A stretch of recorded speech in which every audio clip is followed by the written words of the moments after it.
చంద్రబాబు ఢిల్లీతో కలిసి కుట్రలు చేసి పథకాలు ఆపగలరు కానీ మా విజయాన్ని ఆపలేరని సీఎం వైఎస్ జగన్మోహన్ రెడ్డి ధీమా వ్యక్తం చేశారు.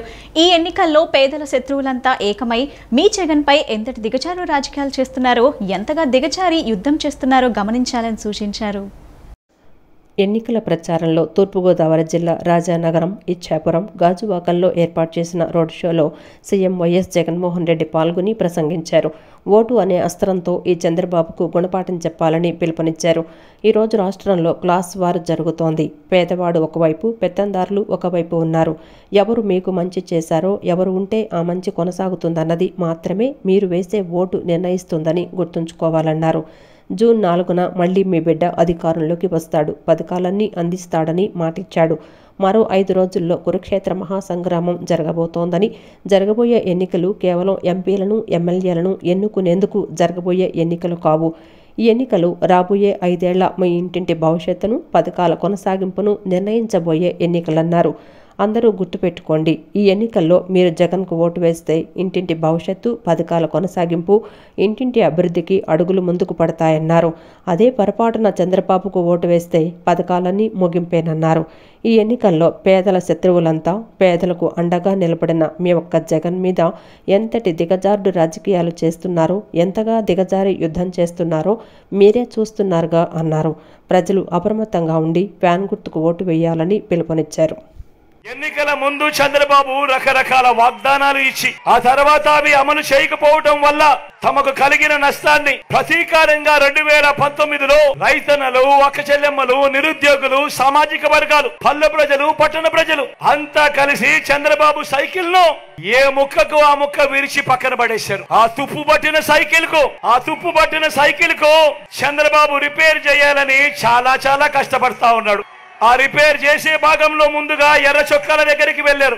ఎర్ర చొక్కాల దగ్గరికి వెళ్ళినప్పుడు అక్కడ ఫలితం లేదు. ఆ తర్వాత దత్తపుత్రుడిని పిలుచుకున్నాడు. దత్తపుత్రుడేమో సైకిల్ మొత్తాన్ని చూసి తుప్పు పట్టింది, నేను క్యారేజ్ మీద మాత్రమే ఎక్కుతాను, టీ గ్లాస్ మాత్రమే పట్టుకొని తాగుతాను అన్నాడు. మిగతాటివి నా వల్ల కాదు అన్నాడు. తర్వాత వదినమ్మను ఢిల్లీకి పంపించాడు. అక్కడ మెకానిక్స్ ను దింపాడు. ఇక్కడికి దింపి సైకిల్ ఓ షేపు లేక తీసుకొని రమ్మని చెప్పి అడిగాడు. ఆ ఢిల్లీ నుంచి ఆ మెకానిక్స్ అంతా ఇక్కడికి వచ్చారు. వచ్చి ఆ తుప్పు పట్టిన సైకిల్ ను చూశారు. ఆ సైకిల్ కి హ్యాండిల్ లేదు, ఆ సైకిల్ కు సీట్ లేదు, ఆ సైకిల్ కు పెడల్స్ లేవు, ఆ సైకిల్ కు చక్రాలు లేవు, ట్యూబులు లేవు, మధ్యలో ఫ్రేమ్ కూడా లేదు. మరి ఇంత తుప్పు పట్టిన సైకిల్ ను ఎలా బాగు చేస్తామయ్యా చంద్రబాబు అని అడిగారు. అడిగితే ఈ చంద్రబాబు ఏం చేశాడు, పిచ్చి చూపులు చూశాడు.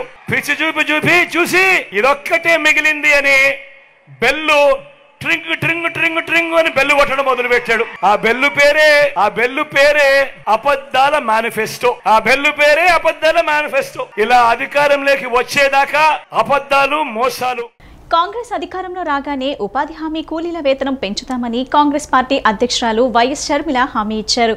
వివేక హత్య కేసులో సాక్ష్యాలు తుడిచేస్తుంటే అవినాష్ ఎందుకు మౌనంగా ఉన్నారని ప్రశ్నించారు. ఎన్నికలు దగ్గర పడుతూ ఉండటంతో వైఎస్ఆర్ జిల్లా కమలాపురంలో వైఎస్ షర్మిలారెడ్డి ఎన్నికల ప్రచారాన్ని ముమ్మరం చేశారు. ఎన్నికల ప్రచారంలో భాగంగా కడప యోగి వేమన వర్సిటీ ప్రాంగణంలో ఉపాధి హామీ కూలీలతో షర్మిల ముఖాముఖి నిర్వహించారు. కూలీల కష్టాలు అడిగి తెలుసుకున్నారు. వారికి భరోసా నింపేందుకు పలుగు పారాపట్టి మట్టి తవ్వారు. కాంగ్రెస్ అధికారంలోకి రాగానే ఉపాధి హామీ కూలీల వేతనం 400 రూపాయలకు పెంచుతామని హామీ ఇచ్చారు. సీఎం జగన్ బటన్ నొక్కుతున్నా అంటూ ఉన్నది గుంజుకున్నారని, ఒక చేత్తో మట్టి చెంబిచ్చి మరో చేత్తో వెండి చెంబు తీసుకున్నారని ఎద్దేవా చేశారు. ఈ సందర్భంగా కడప వైఎస్ఆర్సీపీ ఎంపీ అభ్యర్థి అవినాష్ రెడ్డిపై నిప్పులు చెరిగారు. అవినాష్ను చిన్నపిల్లోడు, అమాయకుడు అని జగన్ అంటున్నారని షర్మిల ఎద్దేవా చేశారు. వివేక హత్య కేసులో సాక్ష్యాలు తుడిచేస్తుంటే అవినాష్ ఎందుకు మౌనంగా ఉన్నారని ప్రశ్నించారు.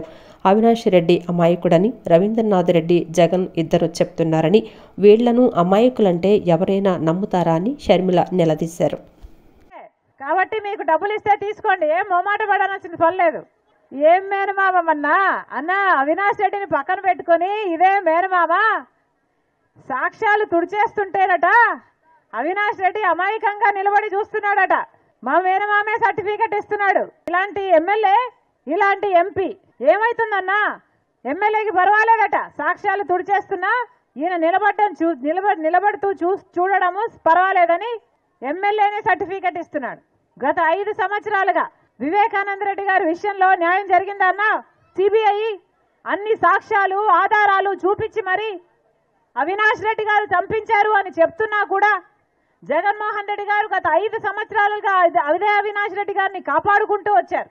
ఎందుకు అని అడుగుతున్నాం. హంతకుల్ని కాపాడాల్సిన అవసరం ఏముంది అని అడుగుతున్నాం.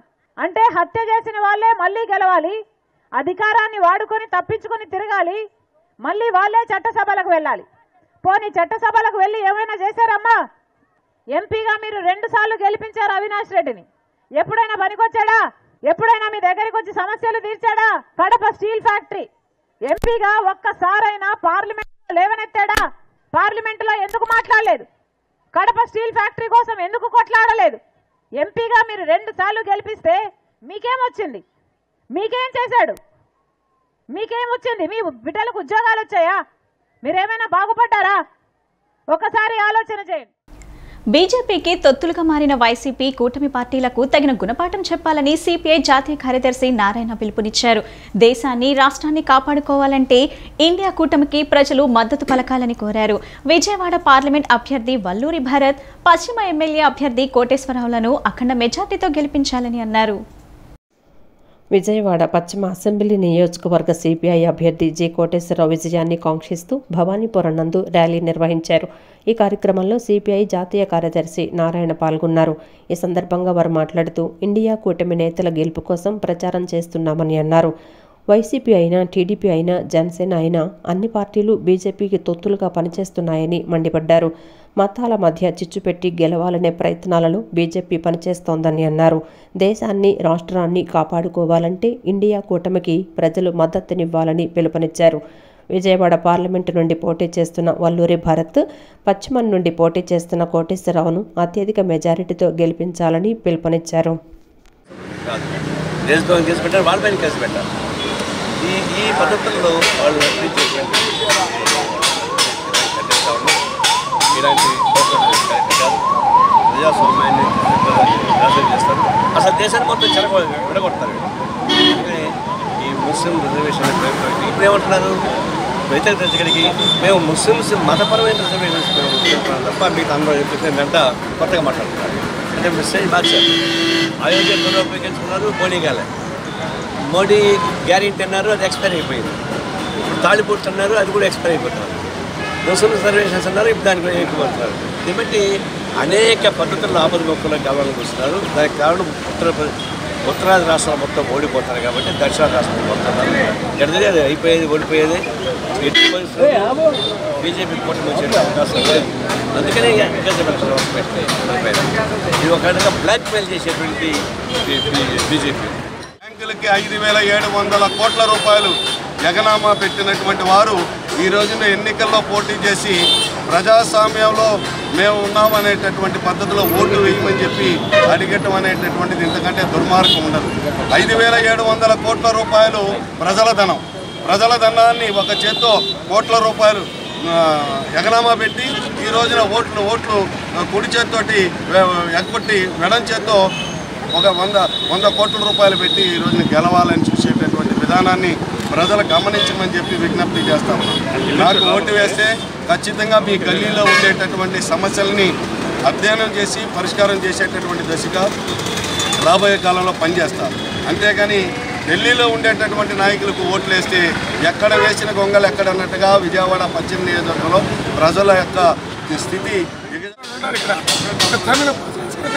గెలిపించిన ఓటర్ మహాశైలు ఉన్నారు. అది వాళ్ళు చాలా విజ్ఞప్తి చేస్తారు. వీళ్ళందరూ కూడా జూన్ 4 తర్వాత దుకాణం చదువుకుని ఎక్కడి నుంచి వచ్చారో అక్కడికి వెళ్ళిపోతారని కొన్ని సందర్భంగా మనం చేస్తూ ఇప్పటికే శ్రీరాజ్ చౌదరి గారు చెప్పారు.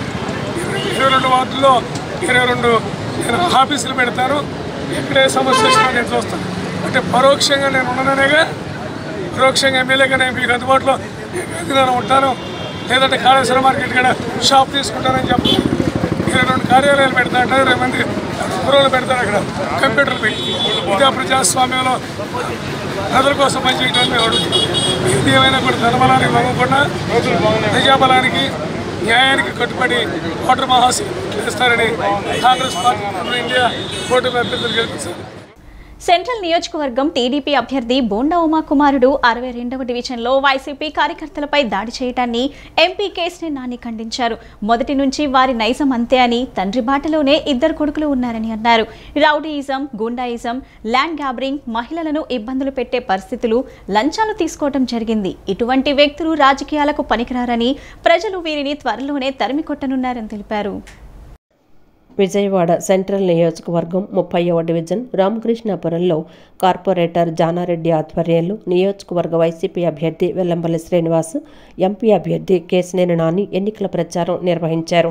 ఇంటింటికి వెళ్లి కరపత్రాలు పంపిణీ చేసి ఓట్లు అభ్యర్థించారు. ఈ సందర్భంగా ఎంపీ కేశినేని నాని మాట్లాడుతూ తండ్రి బాటలోనే బోండా ఉమా, ఇద్దరు కుమారులు ఉన్నారని అన్నారు. రౌడీయిజం, గూండాయిజం, ల్యాండ్ గ్రాబింగ్, మహిళలను ఇబ్బందులు పెట్టే పరిస్థితులు, లంచాలు తీసుకోవడం జరిగింది. ఇటువంటి వ్యక్తులు రాజకీయాలకు పనికిరారని, ప్రజలు వీరిని త్వరలోనే తరిమి కొట్టనున్నారని తెలిపారు. సమర్థుడు, ప్రజాసేవ కోసం పరితపించే వ్యక్తి వెల్లంపల్లి శ్రీనివాసను మంచి మెజారిటీతో ఇక్కడి ప్రజలు గెలిపిస్తారన్నారు. ప్రజాసేవ కోసం పరితపించే వ్యక్తిని మంచి ప్రజలతో గెలిపిస్తారని అన్నారు. పశ్చిమ నియోజకవర్గంలో ఏ విధంగా అభివృద్ధి, సంక్షేమం చేశారో అదేవిధంగా సెంట్రల్ నియోజకవర్గంలో గెలిపిస్తారని అన్నారు. అతను ఎమ్మెల్యేగా ఉన్నప్పుడు 3 లక్షల రూపాయలు లంచం తీసుకోవటం, ఇవన్నీ కూడా చూస్తే ఇటువంటి వ్యక్తులు ప్రజాసేవకు పనికొచ్చే వ్యక్తులు కాదు. వాళ్ళని ప్రజలు తరిమి తట్టేటువంటి రోజులు రేపు 13వ తారీఖున జరుగుతుంది. ఖచ్చితంగా సమర్థుడు, అట్లాగే ఏదైతే ప్రజాసేవ కోసం ఆల్ అవుట్ వెళ్ళి ప్రతి ఒక్క వ్యక్తికి సేవ చేసేటువంటి గుణం ఉన్నటువంటి మా వెల్లంపల్లి శ్రీనివాస్ గారిని మంచి మెజార్టీతో ఇక్కడ సెంట్రల్ ప్రజలు గెలిపిస్తారు. అట్లాగే ఎట్లయితే విజయవాడ వెస్ట్ని బ్రహ్మాండంగా అభివృద్ధి, సంక్షేమ కార్యక్రమాలు, అట్లాగే ప్రజలకు రక్షణగా అండగా ఉన్నాడో వెల్లంపల్లి గారు, దానికంటే ఎక్కువ ఇక్కడ అభివృద్ధి చేస్తాడు. అట్లాగే సంక్షేమ పథకాలు కానీ ఏదైతే జగన్మోహన్ రెడ్డి గారు ఇచ్చేటువంటి సంక్షేమ పథకాలు ఈ ప్రపంచంలో టాప్, ఎక్కడ కూడా లేవు. దాన్ని ముందుకు తీసుకెళ్తే అట్లాగే ఇక్కడ ప్రజలకు ఏ అవసరం ఉన్నా వెంటనే అటెండ్ అయ్యి దాన్ని సాల్వ్ చేసే కెపాసిటీ, ఎబిలిటీ, ఎఫిషియన్సీ ఉన్న వ్యక్తి మా వెల్లంపల్లి శ్రీనివాస్ గారికి మా అభ్యర్థి. ఇప్పుడు తప్పకుండా ఆయన్ని బ్రహ్మాండమైన మెజార్టీతో ప్రజలు గెలిపిస్తారు, దాంట్లో ఎటువంటి సందేహం లేదు. ఈ బోండా ఉమాని అతని ఇద్దరు కొడుకుల్ని ఖచ్చితంగా ప్రజలు బుద్ధి చెప్తారు. అనంతరం ఎమ్మెల్యే అభ్యర్థి వెల్లంపల్లి శ్రీనివాస్ మాట్లాడుతూ విజయవాడ సెంట్రల్ నియోజకవర్గంలో వైసీపీని గెలిపించేందుకు ప్రజలు సిద్ధంగా ఉన్నారని, విజయవాడలో ఫ్లైఓవర్లు ఎంపీ కేశినేని నాని తీసుకురావడం జరిగిందని అన్నారు. ప్రతిపక్ష పార్టీ అభ్యర్థి పిచ్చి పిచ్చి ప్రలాపనలు చేస్తున్నాడని మండిపడ్డారు. ఓటు ఎలా అడగాలో తెలియని వ్యక్తి, మర్యాద తెలియని వ్యక్తి ఎమ్మెల్యేగా అవకాశం కల్పించాలని, ఓట్లు ఎలా అడుగుతారని ప్రశ్నించారు. అవకాశం ఎందుకు ఇవ్వాలని, ఏం మంచి చేశారో చెప్పాలన్నారు. ఆయన ఇద్దరు కుమారులు తండ్రి బాటలో పనిచేస్తున్నారని, నియోజకవర్గానికి 3 గూండాలు అవసరమా అని దుయ్యపట్టారు. వ్యక్తి, మర్యాద తెలియని వ్యక్తి, ఆ వ్యక్తి వచ్చి ఈరోజు నాకు ఎమ్మెల్యేగా అవకాశం ఇవ్వమంటాడు. ఎందుకు ఇవ్వాలి అవకాశం? అతనికి ఎందుకు ఇవ్వాలి? నువ్వేం మంచి చేసావని చెప్పి నీకు ఓటేయాలి, ఏం మంచి చేస్తావని చెప్పి ఓటేయాలి. నీ వల్ల ఈ నియోజకవర్గంలో ఎంతమంది బాధితులు అయ్యారు తెలుసా నీకు? అటువంటి వాడికి వచ్చి నాకు ఓటేయండి, నాకు ఓటేయండి అని అడుగుతున్నాం. దాంతోపాటు మళ్ళీ ఇద్దరు కొడుకులు, వాళ్ళు అంతే అదే పరిస్థితి. యథా రాజా తాజా ప్రజ అన్నట్టుగా తండ్రి బాటలను కొడుకులు కూడా. ఎవరైనా కొడుకులన్న దారిలో పెట్టుకుంటారు. ఈ కొడుకులను కూడా అడ్డగోలుగా రోడ్డు మీదకి వదిలేసి వాళ్ళు ఇష్టారాజ్యంగా, అంటే ఇదివరకు ఒకడుంటే ఇప్పుడు 3 అయ్యారన్నమాట ఈ రౌడీజం చేయడానికి. ఇదివరకు బౌండోమో ఒకడే 2014లో, ఇప్పుడు 3 అయ్యారు. ఇప్పుడు 3 రౌడీలు మనకు అవసరమా? 3 బౌండాలు మనకు అవసరమా అని చెప్పాను మాత్రం నేను ప్రజలను కోరుకుంటాను. ఏదేమైనా కానీ ఈరోజు ఈ కార్యక్రమంలో భాగస్వామి అందరికీ కూడా నమస్కారం తెలియపరచుకుంటూ ప్రతి ఒక్కరు కూడా ఫ్యాన్ గుర్తు ఓటేయాలని మాత్రం నేను మనస్ఫూర్తిగా కోరుకుంటున్నాను. తన ఎమ్మెల్యే పదవిని పోస్ట్ మ్యాన్ ఉద్యోగంగా భావించానని, పదవిని అడ్డం పెట్టుకుని పెత్తనం చెలాయించాలని, స్టేటస్ కోసం గన్మెన్లు పెట్టుకుని తిరగాలని ఎప్పుడూ అనుకోలేదని విజయవాడ తూర్పు నియోజకవర్గం టీడీపీ ఎమ్మెల్యే అభ్యర్థి గద్దె రామ్మోహన్ అన్నారు. ప్రజలు ఓట్లు వేయడం ద్వారానే పోస్ట్ మ్యాన్ ఉద్యోగం వచ్చిందని చెప్పారు. ప్రజల సమస్యలను తెలుసుకుని వాటిని ముఖ్యమంత్రి, సంబంధిత మంత్రుల దృష్టికి తీసుకువెళ్లి పరిష్కరించడమే తన పని అని పేర్కొన్నారు. తన పదవి కాలంలో 2,300 కోట్ల రూపాయలతో అభివృద్ధి చేశానని చెప్పారు. విజయవాడ గాంధీనగర్లో ఏపీయూడబ్ల్యూజే ఆధ్వర్యంలో విజయవాడ తూర్పు నియోజకవర్గం టీడీపీ ఎమ్మెల్యే అభ్యర్థి గద్దె రామ్మోహన్తో మీట్ ద ప్రెస్ కార్యక్రమాన్ని నిర్వహించారు.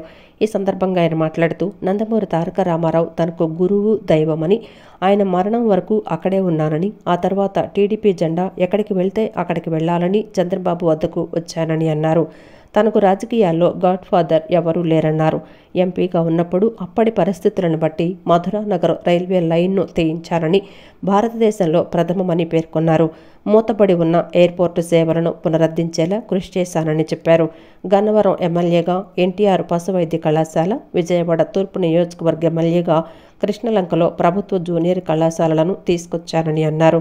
కొండ ప్రాంతాల్లో మంచినీటి సౌకర్యం కల్పించడం ప్రధాన లక్ష్యమని అన్నారు. ఓవర్ హెడ్ ట్యాంకులు నిర్మించి రోజుకు 5 గంటలు నీరందించాలని, కొండ ప్రాంతం వారికి కాంక్రీట్ మెట్లు, రైలింగ్ సదుపాయం కల్పిస్తామన్నారు. స్మార్ట్ వాటర్ డ్రైనేజ్ పనులు పూర్తి చేస్తామన్నారు. కొండ ప్రాంతాల్లో పట్టాలిప్పిస్తామని, పూర్తయిన టిట్కో ఇళ్లను అర్హులైన లబ్ధిదారులకు అందిస్తామన్నారు. వైసీపీ 5 సంవత్సరాల పాలనలో జిల్లా ప్రతిష్ట దిగజారిందని, బూతుల్లో ఫేమస్ అయిందని చెప్పారు. తాను ఎమ్మెల్యేగా 2,300 కోట్ల రూపాయలు అభివృద్ధి పనులు చేయించానని, అధికార పార్టీ అభ్యర్థి 600 కోట్ల రూపాయలతో అభివృద్ధి చేయించినట్లు చెబుతున్నారని, అందులో వాస్తవం లేదన్నారు. సంస్థలు ఉన్నాయి, ఒక సెమన్ బ్యాంక్ ఉంది, ఫీడ్ మిక్సింగ్ ప్లాంట్ ఉంది, ఇక్కడ స్థలం ఉంది. నాకు ఇవ్వమని అడిగితే ఎన్టీ రామారావు గారు అతన్ని ప్రజలు ఇండిపెండెంట్గా గెలిపించారు, అంటే ఒక నమ్మకంతో గెలిపించారు. ప్రజల నమ్మకాన్ని కూడా కాపాడాల్సిన బాధ్యత నాకుంది కాబట్టి గద్దె రామ్మోహన్ గారి ఏరియాకే ఈ కాలేజ్ శాంక్షన్ చేస్తానని చెప్పి టీడీఎల్పీలోనే లెజిస్లేటివ్ పార్టీ మీటింగ్లో ఆయన చెప్పారు. సో ఆ విధంగా నాకు ఆయన గౌరవించారు. ఎప్పుడు కూడా నందమూరి తారక రామారావు గారిని నాకు దైవం అనుకునేవాడిని, గురువు అనుకునేవాడిని, ఆయనే నా బాస్ అనుకునేవాడిని, ఆయన తప్ప నాకు ఎవరు అవసరం లేదు అనుకునేవాడిని. ఆయన మరణం వరకు నేను ఆయన దగ్గరే ఉన్నాను. ఆ మరణం తర్వాత ఇక ఆ జెండా ఎక్కడుంటే అక్కడికి వెళ్ళాలనుకున్నాను. ఆ జెండా చంద్రబాబు గారి దగ్గర ఉంది. అందుకే చంద్రబాబు దగ్గరికి వెళ్ళి నేను అడిగాను. తప్పకుండా ఆయన తీసుకున్నారు, నన్ను పార్టీలోకి తీసుకున్న. ఆ రోజు నుంచి ఈ రోజు వరకు కూడా ఎప్పుడు ఒంటి మీద ఎల్లో షర్టు, నా కారుకి ఎల్లో ఫ్లాగు, నా ఇంటికి ఎల్లో ఫ్లాగు, నా ఇంటి లోన గదిలో నిలువెత్తు బొమ్మలు రామారావు గారి, చంద్రబాబు గారి. అది నా చిత్తశుద్ధితో నా నాయకులకి నేను లాయల్గా ఉండాలి అనే తత్వంతోనే ఆ రోజు నుంచి ఈ రోజు వరకు కూడా నేను అదే విధంగా ఉన్నాను. తెలుగుదేశం వైసీపీకి ఎవరికి ఓటు వేసినా అది వైసీపీకే వెళ్తుందని, సైకిల్ ఫ్యాన్ గుర్తుకి ఓటు వేసినా ప్రధాని మోడీకి ఓటు వెళ్తుందని సెంట్రల్ నియోజకవర్గం ఇండియా కూటమి అభ్యర్థి సిహెచ్ బాబురావు తెలిపారు. మోడీని దించాలన్నా, ఆంధ్రప్రదేశ్కు న్యాయం జరగాలన్నా కేంద్రానికి వ్యతిరేకంగా పోరాడుతూ ప్రజల పక్షాన ఉన్న ఇండియా కూటమిని గెలిపించాలని కోరారు.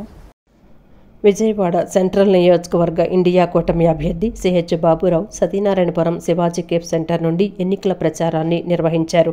కాంగ్రెస్ పార్టీ నేత గురునాథం, పార్టీ శ్రేణులు, కార్యకర్తలతో కలిసి ప్రచారాన్ని నిర్వహించి ఓట్లు అభ్యర్థించారు. ఈ సందర్భంగా బాబురావు మాట్లాడుతూ విజయవాడ నగరానికి పోటీ చేస్తున్న నాయకులు నియోజకవర్గం నగరాభివృద్ధికి ఏం చేశారన్నారు. బూతులు, దూషణల్లో ఆరితేరారని, ప్రజా సమస్యలపై మాట్లాడటం లేదన్నారు. ప్రజల సమస్యలపై గళమెత్తే పార్టీలు, నాయకులు ఇండియా కూటమిలో ఉన్నాయని చెప్పారు. విజయవాడ సెంట్రల్ను రాష్ట్రంలో సమస్యాత్మక నియోజకవర్గాల జాబితాలో చేర్చారని, ఇదేనా మోడీల నియోజకవర్గంగా చేయటమంటే అని ప్రశ్నించారు. ప్రశాంతంగా ఉన్న నియోజకవర్గంలో అశాంతిని, అలజడిని సృష్టించిన పాపం టీడీపీ, వైసీపీదేనని అన్నారు. ప్రశాంత వాతావరణం కావాలంటే కాంగ్రెస్, కమ్యూనిస్టు పార్టీలను గెలిపించాలని కోరారు. మోడీ గారు ఆంధ్రప్రదేశ్కి వచ్చి అసెంబ్లీకి వేసే ఓట్లు, పార్లమెంట్కి వేసే ఓట్లు కూటమికి వేస్తే నా ఖాతాలోనే పడతాయని చెప్పారు. ఆయన ఖాతాలో తెలుగుదేశం ఓట్లే కాదు, వైసీపీకి వేసే ఓట్లు కూడా ఆయన ఖాతాలోనే పడతాయి. తెలుగుదేశానికి వేసినా, వైసీపీకి వేసినా ఈరోజు పడేటువంటిది మోడీ గారికే. ఎందుకంటే వీడంతా ఢిల్లీలో బలపరిచేది మోడీ గారిని. అందుకే ఫ్యాన్కి వేసినా, సైకిల్కి వేసినా మోడీ గారికి, బీజేపీకి ఓట్లు వేసినట్టే. మోడీని దించాలన్నా, ఆంధ్రప్రదేశ్కి న్యాయం జరగాలన్నా వీరికి వ్యతిరేకంగా పోరాడుతూ ప్రజల పక్షాన ఉంటున్నటువంటి ఇండియా వేదిక, కాంగ్రెస్, కమ్యూనిస్టులకి మీరు ఓటు వేయండి. అంతేకాదు విజయవాడ నగరానికి ఇప్పుడు పోటీ చేస్తున్న నాయకులు ఏం చేశారు? వాళ్ళు ఎలా మాట్లాడుకుంటున్నారు? ఒకళ్ళు వెల్లుల్లి అని ఇంకొక నాయకుడిని అంటారు, బోండం అని ఇంకొక నాయకుడు అంటారు. ఇదేనా భాష? అనంతరం కాంగ్రెస్ పార్టీ నేత గురునాథం మాట్లాడుతూ గత 40 సంవత్సరాలుగా ప్రజా సమస్యలపై సుదీర్ఘ పోరాటాలు ప్రజాసేవ చేస్తున్న బాబురావును గెలిపించుకోవాల్సిన అవసరం ఉందన్నారు. నిజాయితీ గల వ్యక్తి వచ్చినప్పుడు ఓటు వేయకపోవటం అధర్మమన్నారు. రాబోయే ఎన్నికల్లో బాబురావును అఖండ మెజారిటీతో గెలిపించాలని కోరారు. ఓటేసి మరి పార్లమెంట్కి పంపించే అవకాశం కల్పించవలసిన కోరుతున్నా. ఎందుకు వీళ్ళందరినీ పార్లమెంట్కి పంపించాలి, ఎందుకు అసెంబ్లీకి పంపించాలంటే దాదాపుగా ఇండియా కూటమి అధికారంలోకి వస్తే దాదాపు 2 లక్షల రూపాయల రైతు రుణమాఫీ జరుగుతుంది. దాదాపు 20 లక్షల ఉద్యోగాలు వస్తాయి. అనేక మంది దేశంలో అనేక మంది చదువుకొని ఖాళీగా ఉన్నారు. 20 లక్షలు వస్తాయి. తర్వాత 8,000 రూపాయలు భాగ్యలక్ష్మి స్కీమ్ కింద సంవత్సరానికి 1,00,000 రూపాయలు, నెలకి 8,000 రూపాయలు చొప్పున ఇస్తారు. మీ అందరూ ఇప్పుడు వైసీపీ టీడీపీ ఇచ్చే అమౌంట్ కంటే కూడా ఎక్కువ ఇస్తారు. అనేక రాయితీలు ఈసారి ప్రకటించారు. ఇది ప్రజాస్వామ్యానికి అప్రజాస్వామ్యానికి మధ్య జరుగుతున్న పోరాటం. దీనిలో న్యాయం గెలవాలని కోరుకుంటూ సెలవు. కాసులకు కకృతిపడి కులాలు మతాలు అడ్డు పెట్టుకుని ఎన్డీఏ కూటమి అభ్యర్థి సుష్నా చౌదరి వెంట సిగ్గు లేకుండా తిరుగుతున్నారని పశ్చిమ నియోజకవర్గం ఎమ్మెల్యే అభ్యర్థి షేక్ ఆసిఫ్ విమర్శించారు. ఎన్నికల్లో కూటమి పార్టీల నేతలు గుంపులు మాపై పోటీగా వచ్చినా మేము సింగిల్గానే బరిలో దిగి 25,000 మెజార్టీతో గెలుస్తామని ధీమా వ్యక్తం చేశారు. విజయవాడ పశ్చిమ నియోజకవర్గం 55వ డివిజన్లో కార్పొరేటర్ సేరంశెట్టి పూర్ణచంద్రరావుతో కలిసి వైఎస్ఆర్సీపీ ఎమ్మెల్యే అభ్యర్థి షేక్ ఆసిఫ్ ఎన్నికల ప్రచారాన్ని నిర్వహించారు. పార్టీ నాయకులు, కార్యకర్తలు, అభిమానులతో కలిసి కొండ ప్రాంతంలోని ప్రతి గడపకు వెళ్లి సమస్యలు అడిగి తెలుసుకున్నారు. తమకు ఎటువంటి సమస్యలు లేవని స్థానిక కార్పొరేటర్ సేరంశెట్టి పూర్ణచంద్రరావు అందుబాటులో ఉండి అన్ని వసతులు కల్పించారని చెప్తున్నారని ఆసిఫ్ తెలిపారు. ఎన్నికల ప్రచారంలో ప్రతి ఇంటికి వెళ్తుంటే హారతులు పడుతున్నారని చెప్పారు. వృద్ధులు, వికలాంగులు ఏం పాపం చేశారని, పింఛన్లు రాకుండా తమపై కక్ష కట్టారని, ప్రజలు శాపనార్థాలు పెడుతున్నారని విమర్శించారు. ఎస్సీ, ఎస్టీ, మైనార్టీ, బీసీ వర్గాలు అధికంగా ఉండే ఈ ప్రాంతంలో అగ్రకులానికి చెందిన వ్యక్తి సుజనా చౌదరిని తీసుకొచ్చి ఎన్నికల్లో నిలబెట్టడం ఎంతవరకు సబబన్నారు. పశ్చిమ నియోజకవర్గంలో మతోన్మాదాలకు చోటు లేదన్నారు. అన్ని ఆల్ ఫ్రీ మేనిఫెస్టో పత్రాన్ని జేబులో పెట్టుకొని తిరుగుతున్నారని విమర్శించారు. ఓట్లు అడుగుతున్నారు వీళ్ళు. ప్రజలు బాగా బుద్ధి చెప్పే రోజులు దగ్గరలోనున్నాయి. తప్పకుండా ఇది వైఎస్ఆర్సీపీ అడ్డా, ఇది పశ్చిమ నియోజకవర్గం. ఇక్కడ వైఎస్ఆర్సీపీకి చోటు, మతోన్మాదులకి చోటు లేదు. అలాగే సుజనా చౌదరి ఆయన పూటకో మాట, గంటకో మాట, అన్ని ఆల్ ఫ్రీ మేనిఫెస్టో పెట్టుకొని తిరుగుతున్నారు వాళ్ళు. మేనిఫెస్టో అంటే ప్రజలకు అందుబాటులో ఉండే విధంగా, ప్రజలకు అనుగుణంగా ఉండే విధంగా మేనిఫెస్టో రచించాలి. ఆ మేనిఫెస్టో ఏంటో జగన్మోహన్ రెడ్డి గారు రచించారు. మరి ఈరోజు మేనిఫెస్టో విలువలు లేకుండా చేసిన ఘనత చంద్రబాబు నాయుడుది. మరి ఈరోజు సుజనా చౌదరి ఆయన ప్రకాశం బ్యారేజ్ కట్టానంటాడు, లేకపోతే సింగపూర్ చేస్తానంటాడు, ఈ కొండల మీద ఎక్సలేటర్ వేపిస్తానంటాడు. మీకందరికీ తెలిసిన విషయమే. ఏదైనా ఉంటే మీ ఇంటికి మంచి ఫ్రిడ్జులు కానీ, ఏసీలు కానీ, టీవీలు కానీ 14వ తారీఖు పంపిస్తాను నేను అంటున్నాడు ఆయన. కానీ 14వ తారీఖు ఆయన ఫ్లైట్ టికెట్లు బుక్ చేసుకొని రెడీగా ఉన్నాడు. అంటే మీరు అర్థం చేసుకోండి, వీళ్ళు ప్రజల్లో ఉండే నాయకులు, ప్రజల్లో ఉండే నాయకులు వీళ్ళు. బ్యాంకులను కొల్లగొట్టిన వాళ్ళు ప్రజల్లో ఫ్రీగా తిరుగుతున్నారు. ఇట్లాంటి అనంతరం కార్పొరేటర్ సేరంశెట్టి పూర్ణచంద్రరావు మాట్లాడుతూ పశ్చిమ నియోజకవర్గాన్ని సింగపూర్గా మారుస్తానని మాయమాటలు చెప్తున్నారని ప్రజలెవరూ నమ్మవద్దన్నారు. ఇక్కడున్న నైజాం గేట్ ప్రాంతంలో కూడా 11 కోట్లు పెట్టేసి ఆయన గతంలో తను ఎంపీగా ఉండేటప్పుడు ఆ డ్రైన్ను కూడా బాగు చేయడం జరిగింది.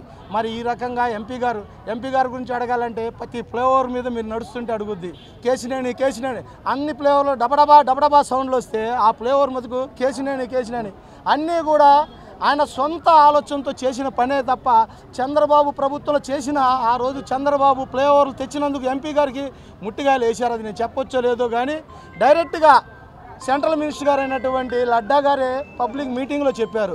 చంద్రబాబు వద్దన్నా కానీ కేసినేని నాని గారు బలవంతం పట్టి ఈరోజు ఇక్కడ ఫ్లేఓవర్లు తెప్పించారని సెంట్రల్ మినిస్టర్ ఉన్న ఆ రోజున లడ్డా గారు స్వయంగా ప్రెస్ మీట్లో చెప్పారు. అందరూ కూడా ఆలోచించాలి. కేసినేని గారికి అభివృద్ధి జయం తప్ప ముక్కు సూటికి వెళ్ళేటువంటి మనిషి ఆయన. చంద్రబాబు మాటలకు లొంగకుండా ఉన్నందుకు ఆయనకు టికెట్ ఇవ్వలేదు. కానీ అటువంటి నీతిమంతుడిని మేము మా దగ్గర చేర్చుకున్నాము. కేసినేని నాని గారిని కూడా అత్యధిక మెజార్టీతో గెలిపిస్తామని చెప్పేసి కూడా అందరికీ నమస్కారం తెలియజేసుకుంటాం. రాజ్యసభ సభ్యుడు కేంద్ర మంత్రిగా పనిచేసిన ఒక బిగ్ షాట్ తీసుకువచ్చి సామాన్యుడిపై పోటీకి నిలబెట్టడం ఎంతవరకు కరెక్ట్ అని నగర మేయర్ రాయన భాగ్యలక్ష్మి ప్రశ్నించారు. విద్యాధరపురం షేక్ ఆసిఫ్ కార్యాలయంలో అంగిరేకుల ఆదిశేషగిరి, తోలేటి శ్రీకాంత్, టైలర్స్ అసోసియేషన్ సుభాషిని, ఎంగల శ్రీను, పలువురు వైసీపీ నేతలతో నగర మేయర్ రాయన భాగ్యలక్ష్మి విలేకరుల సమావేశాన్ని నిర్వహించారు. పశ్చిమ నియోజకవర్గం గతంలో ఎన్నడూ లేని విధంగా బీసీలను పక్కన పెట్టి అగ్రకులానికి చెందిన సుజనా చౌదరిని కూటమి తరపున నిలబెట్టడంపై మేయర్ రాయన భాగ్యలక్ష్మి మండిపడ్డారు. పార్టీ స్థాపించినప్పటి నుంచి విధేయుడిగా ఉంటూ ఒక సామాన్యుడిగా జీవనం సాగిస్తున్న షేక్ ఆసిఫ్ ఈసారి ఎన్నికల్లో బరిలో దింపారని చెప్పారు. సీఎం జగన్మోహన్ రెడ్డి 5 ఏళ్ల పాలనలో పశ్చిమ నియోజకవర్గంలో కనీ విని ఎరగని రీతిలో అభివృద్ధి చేశామన్నారు. కూటమి నేతలు చెప్పే కల్లబొల్లి మాటలు పశ్చిమ నియోజకవర్గ ప్రజలు నమ్మవద్దని ఫ్యాన్ గుర్తుకు ఓటు వేసి షేక్ ఆసిఫ్ ను గెలిపించాలని కోరారు. ఇలాంటి ఒక నియోజకవర్గాన్ని తీసుకొచ్చి నేను సింగపూర్ చేస్తాను, నేను జపాన్ చేస్తాను, నేను మలేషియా చేస్తాను ఎందుకు మాట్లాడుతున్నాడో సుజనా చౌదరి అన్న వ్యక్తి మాకు అర్థం కావటం లేదు. కానీ కార్పొరేషన్ ఏర్పడిన దగ్గర నుంచి 42 ఏళ్లలోన ఈ 5 ఏళ్ల కాలంలోన విజయవాడ పశ్చిమ నియోజకవర్గం 22 డివిజన్ల వారీగా నేను తెలియజేస్తున్నాను. ఏనాడు కనీ విని ఎరుగని విధంగా ఈ 5 ఏళ్ల జగన్మోహన్ రెడ్డి గారి పరిపాలనలో పూర్తి స్థాయిలో అభివృద్ధి పదంలోకి ముందుకెళ్ళిందని విజయవాడ నగర మేయర్గా నేను తెలియజేస్తున్నాను. నేను చాలా గర్వంగా తెలియజేయగలుగుతున్నాను. ఎందుకంటే జగన్మోహన్ రెడ్డి గారి పరిపాలనలో నేను మేయర్ అవ్వటము, నా హయాంలోన పశ్చిమ నియోజకవర్గం 22 డివిజన్లు ఇంత అభివృద్ధి పదవులోకి వెళ్ళటం అన్నది ఏనాడు లేని విధంగా ఈరోజు జరిగిందని నేను గంట పదంగా తెలియజేస్తున్నాను. గత చంద్రబాబు నాయుడు కాలంలోన 5 ఏళ్ల కాలంలోన ఇక్కడ ఉన్న ఎమ్మెల్యే ఇక్కడ ఫ్యాన్ గుర్తుతో గెలిచి అభివృద్ధి కోసం నేను తెలుగుదేశంలోకి వెళ్తున్నాను అని చెప్పి వెళ్ళిన జలీల్ ఖాన్ కానీ, అప్పుడు గెలిచిన కార్పొరేటర్లు కానీ, అప్పుడు ఉన్న ఎమ్మెల్సీ కానీ, అప్పుడు ఉన్న ఎంపీ కానీ, ఎవరైనా కానీ విజయవాడ నగరం పశ్చిమ నియోజకవర్గాన్ని ఏమాత్రం డెవలప్ చేసినారు. ఈ 5 ఏళ్ల కాలంలో మేమేం డెవలప్ చేసామన్నది ఓపెన్గా నేను తెలియజేస్తున్నాను. మీకు ఎవరైనా కానీ కార్పొరేషన్కి వచ్చి మీరు అడగగలిగితే నేను పూర్తి స్థాయిగా 22 డివిజన్ల తాలూకు డేటా నేను ఇవ్వగలను. సనాతన ధర్మాన్ని, హిందూ సాంప్రదాయాలను కాపాడుతున్న పరిపూర్ణానంద స్వామి శివస్వాములకు బీజేపీ నుంచి టికెట్ అడిగితే ఎందుకు ఇవ్వలేదో ప్రజలకు సమాధానం చెప్పాలని వైసీపీ నాయకుడు పోతిన మహేష్ డిమాండ్ చేశారు. పార్టీ కోసం అహర్నిశలు పాటుపడిన వారిని పక్కన పెట్టి సూట్ కేసులు తీసుకొచ్చే వారికి మాత్రం సీట్లు ఇచ్చి పెద్దపీట వేస్తున్నారని మండిపడ్డారు. 1 టౌన్ కోమల విలాస్ సెంటర్ వద్ద వైసీపీ నేత పోతిన మహేష్ మీడియా సమావేశాన్ని నిర్వహించారు. బ్రాహ్మణులు ఆర్యవైశ్యులకు టీడీపీ, బీజేపీ, జనసేన పార్టీ చేసిన సామాజిక అన్యాయాన్ని ఆయా సంఘాల వారు గుర్తించాలన్నారు. బ్రాహ్మణులు బీజేపీ సాంప్రదాయం ఓటింగ్ అని చెప్పుకునే బ్రాహ్మణులకు, ఆర్యవైశ్యులకు సామాజిక వర్గాలు కేటాయించారా అని రాష్ట్ర బీజేపీ అధ్యక్షురాలు పురంధేశ్వరిని డిమాండ్ చేశారు. సామాజిక న్యాయం అంటే డబ్బున్న వారి పెత్తందారులకు టికెట్ ఇవ్వడమా అని ప్రశ్నించారు. 2019 నుంచి 2024 వరకు సీఎం జగన్మోహన్ రెడ్డి అనేక అంశాల్లో అద్భుతమైన నిర్ణయాలు తీసుకున్నారన్నారు. అర్చకులకు రిటైర్మెంట్ విధానాన్ని రద్దు చేశారన్నారు. వేతనాన్ని పెంచడం, జగనన్న ఇళ్ల కాలనీల్లో 1 సెంటు భూమి అర్చకులకు ఇచ్చారని తెలిపారు. దేవాదాయ శాఖలో వివాదాలను పరిష్కరించిన గొప్ప వ్యక్తి సీఎం జగన్మోహన్ రెడ్డి అని కొనియాడారు. కనకదుర్గమ్మ ఆలయంలో 100 కోట్ల రూపాయలతో అభివృద్ధి చేశారని పోతిన మహేష్ చెప్పారు. బ్రాహ్మణులు వైశ్యులను మోసం చేసి కూటమి చేస్తున్నారని పోతిన మహేష్ చెప్పారు. ఎందుకు సామాజిక న్యాయం పాటించలేదు అని భారతీయ జనతా పార్టీని, తెలుగుదేశం పార్టీని, జనసేన పార్టీని సూటిగా ప్రశ్నిస్తూ ఉన్నాం. సామాజిక న్యాయం అంటే డబ్బున్నోళ్ళకి, పెత్తందారులకి టికెట్లు ఇవ్వడమా సామాజిక న్యాయం అంటే? సామాజిక న్యాయం అంటే పెత్తందారులకి, పెట్టుబడిదారులకి టికెట్లు ఇవ్వడమా? ఈ అంశాల మీద కూటమి నాయకులు సమాధానం చెప్పాలి అని డిమాండ్ చేస్తూ 2019 నుంచి 2024 వరకు జగన్మోహన్ రెడ్డి గారు అనేక అంశాల్లో అద్భుతమైనటువంటి నిర్ణయాలు తీసుకున్నారు. ఆయన ఈ 5 సంవత్సరాల కాలంలో అద్భుతమైన నిర్ణయాలు తీసుకున్నారు. అర్చకుల రిటైర్మెంట్ విధానాన్ని రద్దు చేశారు. అర్చకుల వేతనాన్ని పెంపుదల చేశారు. జగనన్న కాలనీల్లో సెంటు భూమి ఇళ్ల పట్టాల్లో అర్చకులకి పెద్ద ఎత్తున భాగస్వామ్యం కల్పించారు. రాష్ట్రంలో 5046 ఆలయాలకి నిత్య దూప దీప నైవేద్యాలకి నిధులు కేటాయించారు. చంద్రబాబు గారి హయాంలో కూల్చేసినటువంటి అనేక ఆలయాల్ని పునర్నిర్మించారు. విజయవాడ ఎందుకు సాక్ష్యం? వైసీపీ మహిళా కార్యకర్తలపై టీడీపీ విజయవాడ సెంట్రల్ అభ్యర్థి బోండా ఉమా కుమారుడు రవితేజ దౌర్జన్యం చేస్తున్నారంటూ నున్న పోలీస్ స్టేషన్ వద్ద వైసీపీ ఆందోళనకు దిగింది. దీంతో స్టేషన్ వద్ద బాధితురాలికి అండగా ఎమ్మెల్యే అభ్యర్థి వెల్లంపల్లి శ్రీనివాస్, ఎమ్మెల్సీ రుహుల్లా పోలీస్ స్టేషన్కు చేరుకున్నారు. ఓటమి భయంతోనే బోండా ఉమా వర్గీయులు గూండాగిరి చేస్తున్నారని వారు ఆరోపించారు. ఈ బులెటిన్ ఇంతటితో సమాప్తం. తిరిగి మరో బులెటిన్ కలుద్దాం. నమస్కారం.